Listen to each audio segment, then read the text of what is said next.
Yeah, hi and welcome. I'm Paul Archer. This is 5 minutes insights for impact. Let's get on to our first topic today then, which is the princely sum of asking for the business. Now, of course, this is really important, isn't it? Asking for the business. When you're in sales or advising or whatever it is, you've got to move things along to the next stage. I want to take you through 3 techniques you can use for asking for the business, which won't come across as salesy at all. I promise you that one. That stuff's binned into the 90s. So what are the 3 methods of asking for the business then? Well, the first method for you is what I call test closing. Now, test closing, you probably heard the phrase before, is where you just kind of like test the water.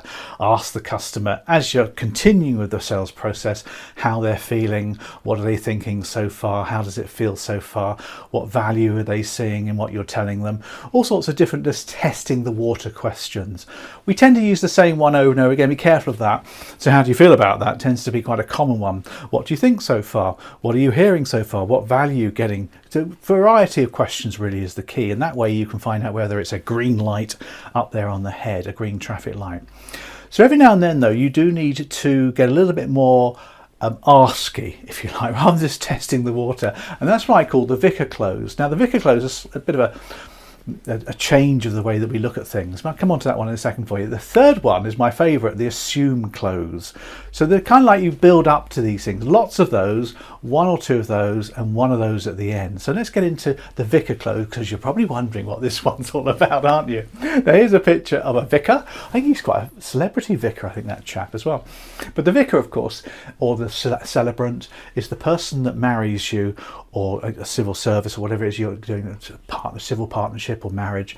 The vicar or celebrant will at some point say to you, or say to the congregation behind you, is there anybody in this congregation who doesn't feel that this couple should be joined together in holy matrimony? You've probably been there, you've probably seen it, might have happened to you at some point, and you kind of look behind to see if there's anybody that's going to put their hand up saying, no, I don't agree with this. Now, of course, what the celebrant is doing is they're just checking to make sure that everyone's on the same boat and they're all willing to go ahead with the marriage. Now, in sales or in advising, you should do the same thing. Just ask the customer, we're going to move ahead now to the next stage. Is there anything stopping you from doing that? It's nice, isn't it? I'm going to fix up another meeting for us to have a chat further about this. Is everything in order for you to move forward with that next meeting? Or I'm going to go away and do a load of research for you and come up with some ideas and some proposals. Is there anything that's bugging you at this stage that means you may not want to go ahead? So these things, they're not like the proper close, but we call that the Vicar close, which is quite a nice way of putting it, isn't it? Now the third one there was the assume close. Now I want to tell you about a TV programme you might have seen on the telly called Suits. It's doing the runs on BBC iPlayer at the moment. I've watched all the episodes of Suits. It's fabulous. Now in Suits, you've got these 2 characters. I'll show you a picture of the characters. And this is the one I want to share with you. This is Harvey Specter. Now, if you look at Harvey, he's suave, he's sophisticated, he's rich, he's young, he's got everything going for him. And he's a really smooth lawyer. Now, what Harvey does is when he's talking to a client and he wants to take control, he uses the phrase, "This is what we're going to do next." You might have seen it on the telly.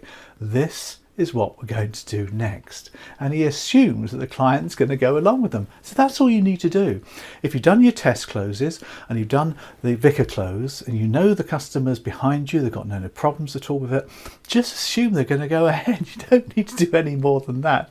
That's called the assume close. Now I actually like to call it the Meghan Markle close, because Meghan Markle's in the show and we know about Meghan Markle, don't we? Because we do, and she's in the show. I call it the Meghan Markle close for you. So they're the 3 closes for you that you need to be aware of.